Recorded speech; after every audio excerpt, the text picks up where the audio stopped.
नमस्कार दोस्तों, my YouTube channel ज्ञानोजन notes में आप सभी लोगों का स्वागत है। आज हम पढ़ेंगे वायु प्रदूषण के बारे में। इससे पहले हम पर्यावरण और नमन के बारे में पढ़ चुके हैं। हमने पढ़ा कि प्रदूषकों को और कितने प्रकार से बांटा गया है, तो उन्हें उत्पत्ति के आधार पर, अवस्था के आधार पर, स्वरूप के आधार पर और निस्तारण के आधार पर उन्हें जो है वो 4 भागों में बांटा गया है और उनके अलग अलग से भाग हैं।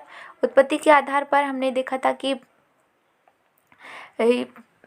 मानवकृत और प्राकृतिक देखा था। अवस्था के आधार पर हमने देखा उनके 3 भाग थे और स्वरूप के आधार पर उनके जो थे 2 भाग थे, प्राथमिक और द्वितीयक। और निस्तारण के आधार पर उनके 2 भाग थे, जैव नवीनीकरण, जैव अनवीनीकरण। तो इस प्रकार से हमने प्रमुख रूप से पर्यावरण अवनमन के बारे में पढ़ा था, प्रदूषकों के प्रकार के बारे में पढ़ा था। आज हम यहाँ पर पढ़ेंगे वायु प्रदूषण के बारे में कि वायु प्रदूषण होता क्या है।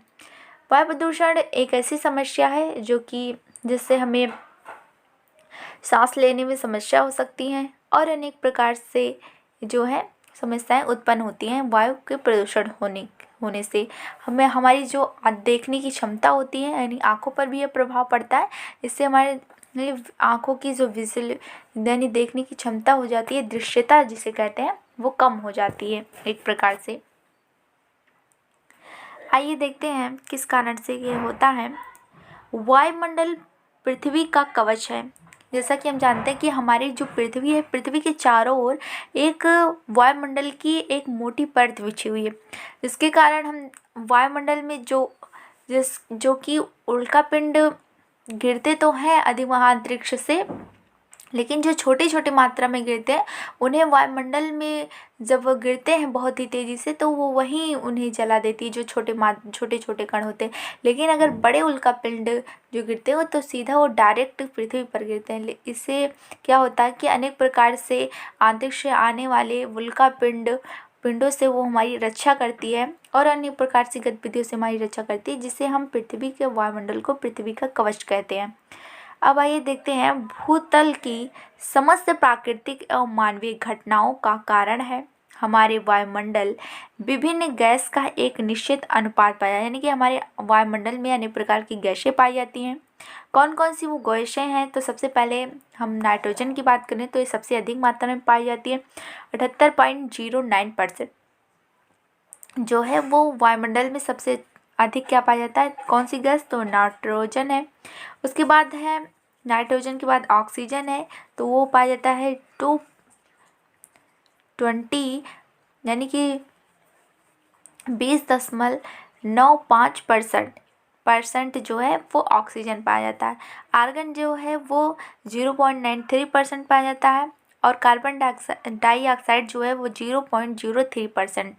तो इसमें वायुमंडल में अगर पूछा जाए सबसे अधिक गैस कौन सी पाई जाती है, नाइट्रोजन की मात्रा जो है सबसे अधिक है 78.09% और ऑक्सीजन की जो मात्रा है वो 20.95% है। तो अब आगे देखते हैं। इसके अलावा जलवाष्प, hydrogen, helium, ozone, krypton gas पाई जाती हैं हमारे वायुमंडल में। और भी अनेक गैसें पाई जाती हैं, लेकिन वो कम मात्रा में। सबसे अधिक नाइट्रोजन है, इसके बाद ऑक्सीजन है। अब आइए देखते हैं, जब मानवीय अथवा प्राकृतिक कारणों से गैस की स्थिति एवं अनुपात में अनाच्छादनीय व अनाच्छादनीय जैसे तैसे परिवर्तन हो जाता है, तो वायु में इन गैसों के अतिरिक्त कुछ विषाद गैस या कणिकीय पदार्थ मिल जाते हैं, तो उन्हें वायु प्रदूषण कहते हैं। वायु प्रदूषण के प्रमुख स्रोत निम्नलिखित हैं, इनके बारे में हम जानेंगे। यानी कि वायु प्रदूषण अगर सिंपल भाषा में कहें तो वायु में मतलब कि वायु में अलग तरीके से, मतलब कि जो वायु है, तो वायु प्रदूषण उसे कहते हैं कि वायु में उपस्थित जो गैस है उसमें अनेक प्रकार से परिवर्तन के कारण अनेक गैस धूल कण या का जो मिलना होता है उसे हम, यानी स्वच्छ गैस के बाद जो अनाच्छादनीय यानी अनेक प्रकार से प्रदूषित जो गैसें होती हैं उनका जो मिलना होता है वो वायु प्रदूषण कहलाता है। विषाद युक्त गैस, अब देखिए हम देखेंगे कि किस प्रकार से होता है। प्राकृतिक स्रोत हैं इसके और मानवीय भी स्रोत हैं। तो सबसे पहले हम प्राकृतिक स्रोत में देखेंगे, फिर उसके बाद मानवीय स्रोत में देखेंगे कि किस प्रकार से मानवीय स्रोतों के कारण भी वायु प्रदूषण होता है। प्राकृतिक स्रोत में क्या होता है कि ज्वालामुखी उद्गार होता है। ज्वालामुखी उद्गार के समय अनेक प्रकार की गैसें उत्पन्न होती हैं, विस्फोट होता है, लावा मैग्मा जो है वो बाहर आता है तो उसे लावा कहते हैं। फिर गैस वायुमंडल में जाकर मिल जाती हैं जिससे वो प्रदूषित करती हैं। सल्फर डाइऑक्साइड, हाइड्रोजन सल्फाइड पेड़ पौधे की दहन क्रियाओं से अमोनिया, नाइट्रोजन ऑक्साइड, मीथेन एवं कार्बन डाइऑक्साइड जो है वो निकलते हैं जिससे वायु प्रदूषण होता है। वायुमंडलीय रासायनिक क्रियाओं द्वारा अम्ल तथा महासागरीय जीव जंतुओं से मिथाइल ऑक्साइड आदि उद्गार होता है, वातावरण से प्रसारित होता है। जैविक पदार्थों के सड़ने गलने से सल्फर डाइऑक्साइड, नाइट्रोजन ऑक्साइड जो होता है उससे क्या होता है कि वायु प्रदूषण होता है। जैसे कि हमारे समुद्र में विस्फोट हुआ, ज्वालामुखी विस्फोट हुआ, सुनामी आई, तो उसमें अनेक प्रकार के जीव जंतु रहते हैं, वो क्या होता है कि जल में मिल जाते हैं और जल को भी प्रदूषित करते हैं, वायु को भी, जिसके कारण वायु प्रदूषित होता है। अब हम मानव जनित स्रोत के बारे में पढ़ेंगे। मानव जनित स्रोत, अभी तो हमने प्राकृतिक स्रोत के बारे में पढ़ा कि प्राकृतिक की वजह से जल किस प्रकार से प्रदूषित होता है। अब हम मानव जनित स्रोत के बारे में पढ़ेंगे। तो मानव जनित स्रोत से उत्पन्न होने वाले प्रदूषकों को निम्नलिखित उपवर्गों में विभाजित किया जा सकता है। गैस, धूम्र, लकड़ी, कोयला तथा पेट्रोलियम पदार्थों को जलाने से विभिन्न गैसें धुआं उत्पन्न करती हैं और जाकर वायुमंडल में मिल जाती हैं जिससे वायु प्रदूषण होता है। कणकीय पदार्थ के, अब देखिए पहला है कणकीय पदार्थ। लकड़ी, कोयला तथा पेट्रोल के दहन से कणकीय पदार्थ में उड़कर वायुमंडल में चले जाते हैं। यानी कि जब हम लकड़ी जलाते हैं या कोयला, पेट्रोल से भी क्या होता है कि छोटे छोटे पार्टिकल जो हमें दिखाई नहीं देते हैं, कभी कभी क्या होता है जब अगर देखिए जब हम धुआं जलाते हैं तो फिर उसमें धुंधला यानी छोटे छोटे पार्टिकल में रहते हैं, तो वो हमें इस नीचे दिखाई, ऊपर उड़ते हुए दिखाई देते हैं, वो जाकर ऊपर वायु को प्रदूषित करते हैं। वायु प्रदूषण को उनकी प्रकृति के आधार पर निम्नलिखित दो वर्गों में विभाजित किया जा सकता है। पहला है गैसीय वायु प्रदूषण और कणकीय वायु प्रदूषण। पहले तो हमने दो भागों में बांटा कि प्राकृतिक और मानवीय। अब हम इसे और दो भागों में बांटेंगे, गैसीय प्रदूषण और कणकीय प्रदूषण। तो गैसीय प्रदूषण को उनके स्रोत के आधार पर निम्नलिखित वर्गों में बांटा गया है। पहला ये देखते हैं, जीवाश्म ईंधन से। खनिज तेल तथा कोयला जलाने से कार्बन डाइऑक्साइड तथा कार्बन मोनोऑक्साइड निकलता है। अगर हम खनिज तेल जलाते हैं या कोयला जलाते हैं तो इस रेफ्रिजरेटर प्रणाली से निकला क्लोरोफ्लोरोकार्बन, जो हमारे यहाँ फ्रीज कूलर है जो शीतलन प्रदान करता है, इससे क्लोरोफ्लोरोकार्बन निकलता है जो कि वायु को प्रदूषित भी करता है। अगला है गंधक युक्त जीवाश्म ईंधनों को जलाने से निकले हुए सल्फर के यौगिक जैसे sulphur dioxide, hydrogen sulphide, sulphuric acid, ये सभी जो हैं वायु को प्रदूषित करते हैं। तो इस प्रकार से हमने देखा कैसे refrigerator, carbon monoxide, sulphur dioxide ये कैसे वायु के प्रदूषण में सहायक होते हैं। अब देखिए ऊंचाई पर उड़ने वाले जो विमान होते हैं, सुपरसोनिक जेट विमानों, उनसे जो ईंधनों के दहन और रासायनिक उर्वरकों से निकले नाइट्रोजन के ऑक्साइड जो होते हैं, नाइट्रोजन ऑक्साइड तथा नाइट्रोजन के अन्य यौगिक की बात करें जैसे nitrous oxide, nitric oxide, nitrogen oxide और नाइट्रोजन ट्राई ऑक्साइड, ये सभी वायु को प्रदूषित करते हैं। तो किस तरीके से देखिए मानव जनित से जिस प्रकार से वायु प्रदूषण हो रहा है बहुत ही घातक है ये। अब देखिए सूती वस्त्रों के विरंजन से किस तरीके से वायु प्रदूषण होता है तथा अन्य रासायनिक प्रक्रियाओं द्वारा जो होता है वो विसर्जन से क्लोरीन, धान के खेतों से निकलने वाली मीथेन गैस। अगर पूछा जाए कि धान के खेत में कौन सी गैस पाई जाती है तो अक्सर परीक्षाओं में पूछा जाता है, आपकी बार शायद उसमें बीएड में शायद ये पूछा गया था कि धान के खेतों से निकलने वाले कौन सी गैस निकलती है, तो मीथेन गैस जो होती है निकलती है।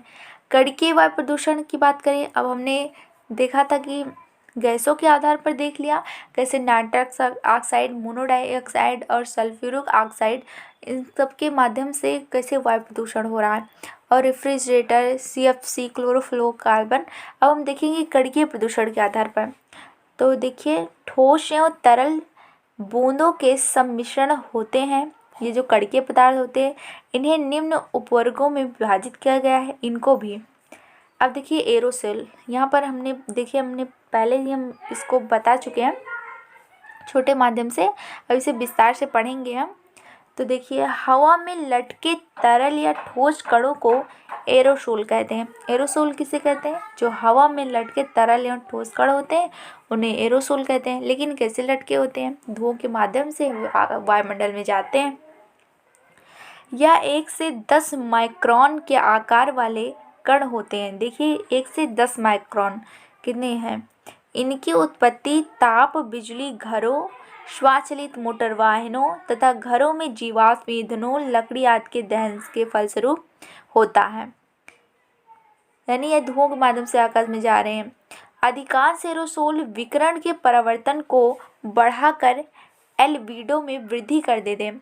यानी जो प्रकाश का जो विकिरण है को परिवर्तित कर देते हैं, उनको रोक लेते हैं, जिससे क्या होता है कि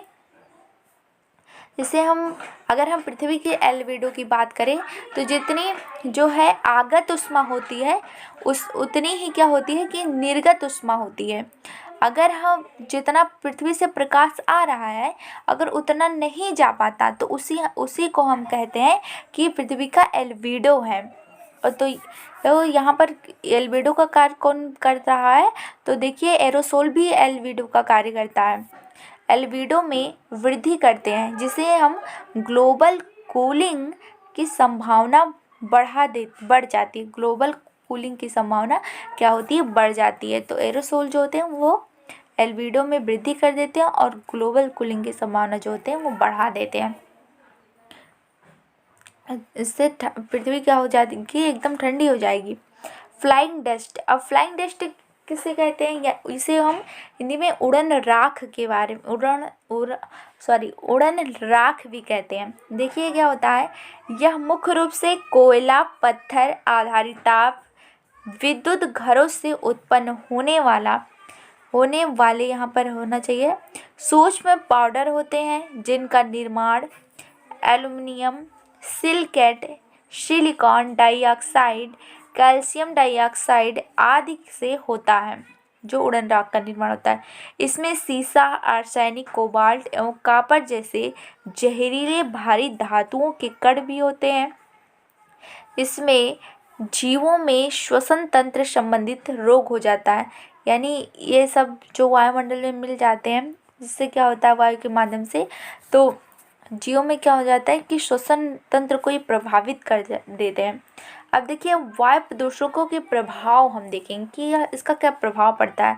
कार्बन मोनोडाइऑक्साइड या हवा से भारी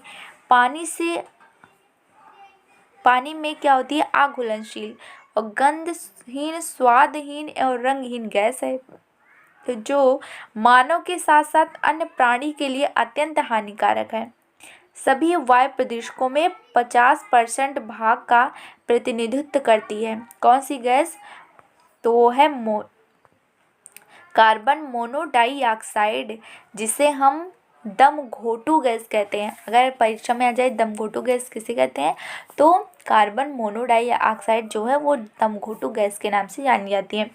सांस के माध्यम से शरीर में पहुंचकर रक्त में उपस्थित हीमोग्लोबिन की ऑक्सीजन वहन क्षमता को कम कर देती है, जिसके फलस्वरूप मनुष्य की मृत्यु हो जाती है। तो देखिए कितना घातक है कार्बन मोनोडाइऑक्साइड। अब हम देखेंगे नाइट्रोजन ऑक्साइड का क्या प्रभाव पड़ता है।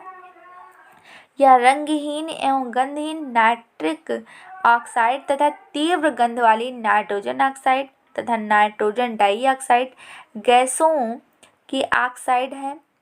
नाइट्रोजन की ऑक्साइड वायुमंडल में क्या होता है कि नमी नाइट से प्रतिक्रिया करके यहाँ पर होता है कि वायुमंडल में नमी नाइट से प्रतिक्रिया करके नाइट्रस अम्ल का निर्माण करते हैं, जो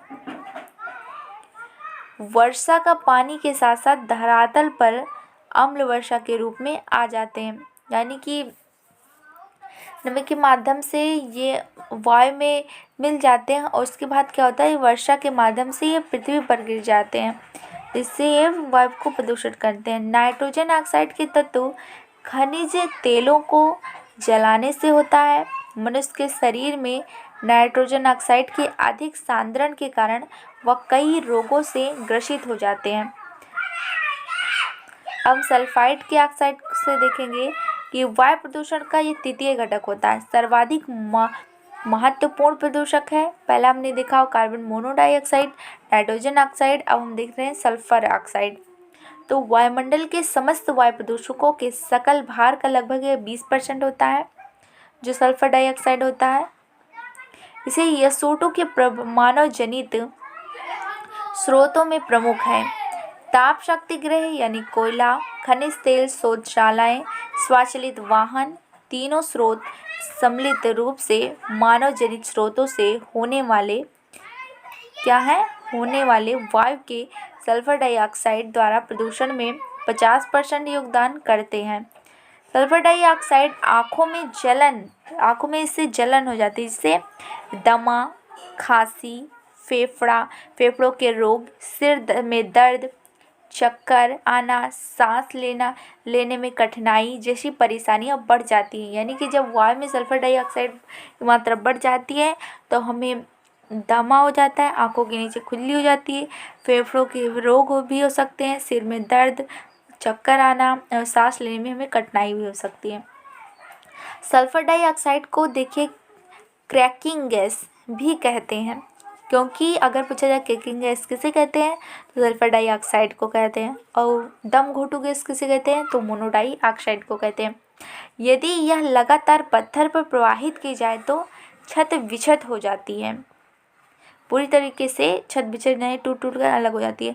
मथुरा तेल शोध कारखानों से निकलने वाले सल्फर डाइऑक्साइड जो है वो आगरा के ताजमहल के तबाही का कारण बनी हुई थी।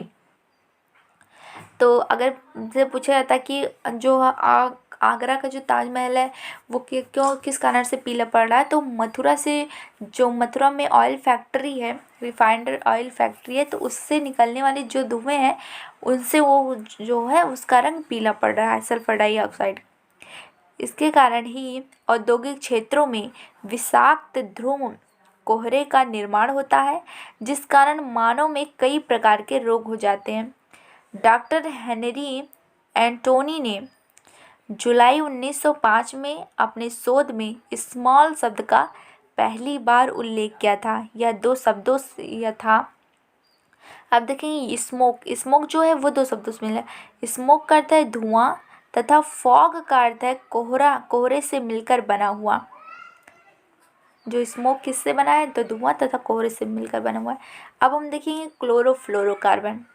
यह क्लोरीन तथा कार्बन तत्वों के साधारण यौगिक हैं। Air conditioner, refrigerator, foam, plastic आदि से इनका निर्माण होता है। CFC के कारण क्लोरोफ्लोरोकार्बन के उत्सर्जन एवं उनके वायुमंडल में पहुंचने के कारण समताप मंडलीय ओजोन गैस परत का क्षय प्रारंभ हो जाता है। जो हम ओजोन गैस को देख रहे हैं तो किसके कारण इसका विनाश हो रहा है, तो लगभग क्लोरोफ्लोरोकार्बन के कारण हो जाता है। फलतः सूर्य की पराबैंगनी किरणें अधिक मात्रा में धरातलीय सतह पर पहुंचने लगती हैं, जिसके कारण हम देखते हैं कि जो पराबैंगनी किरणों को रोकने के सूर्य से आने वाली पराबैंगनी किरणें जो आती हैं उसे रोकने का कार्य जो करता है वो ओजोन परत करती है, जो कि समतापमंडल में पाई जाती है। लेकिन जब उसका क्षरण होगा तो देखिए किस प्रकार से, अगर क्लोरोफ्लोरोकार्बन से उसका क्षरण हो रहा है तो किस प्रकार से जब पृथ्वी पर वो आती हैं तो कितनी घातक सिद्ध होती है हमारे लिए। हमारे शरीर में एक चर्म युक्त कैंसर का निर्माण करती हैं। अब देखेंगे पराबैंगनी किरणें अधिक मात्रा में धरातलीय सतह पर पहुंचने लगती हैं, जिस कारण तापमान में वृद्धि के कारण कई प्रकार के पर्यावरण घटनाएं घटित होने लगती हैं तथा गोरी चमड़ी वाले लोगों में देखिए चर्म कैंसर की संभावनाएं बढ़ जाती हैं। अब ये तो हमने CFC से देखा कि किस प्रकार से वायु प्रदूषण फैला है, मनुष्य पर उसका क्या प्रभाव पड़ा है। अब हम ओजोन संबंधित विशिष्ट बिंदुओं को बारे में देखेंगे पॉइंट के आधार पर। ओजोन की परत के बारे में आइए जानने का प्रयास करते हैं। तो ओजोन ऑक्सीजन के 3 परमाणु से बनी गैस है। सामान्यतः पृथ्वी से 15 से लेकर 35 के बीच इसकी सांद्रता अधिक है। हमें ज्ञात है कि अंटार्कटिक क्षेत्र में ओजोन छिद्र बनने का कारण जो है विशिष्ट ध्रुवीय वाताग्र है, समतापमंडलीय बादलों की उपस्थिति तथा क्लोरोफ्लोरोकार्बन का अंतर्वाह जो है वो कहाँ पर है, वो अंटार्कटिक क्षेत्र में। ओजोन के नापने की जो इकाई होती है उसे डाप्सन कहते हैं। 1000 डाप्सन जो बराबर होता है A1 mm होता है। अब देखेंगे दूसरा पॉइंट है ओजोन की मात्रा सर्वाधिक।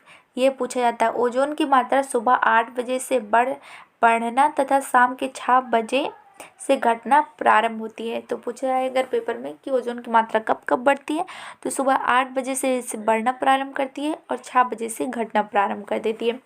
ओजोन परत की मोटाई सितंबर माह से अक्टूबर माह में ज़्यादा कम हो जाती है। ओजोन परत की जो मोटाई है वो सितंबर माह से अक्टूबर में ज़्यादा कम हो जाती है। अगर हम ओजोन यानी कि ओजोन दिवस की बात करें तो ये हर वर्ष 16 सितंबर को मनाया जाता है। उत्तरी गोलार्ध में ओजोन परत में सर्वाधिक कमी जो होती है वो मार्च या अप्रैल माह में आती है। भारत के श्रीनगर में ओजोन परत की मोटाई सर्वाधिक जो है वो त्रिवेंद्रम में सबसे कम है।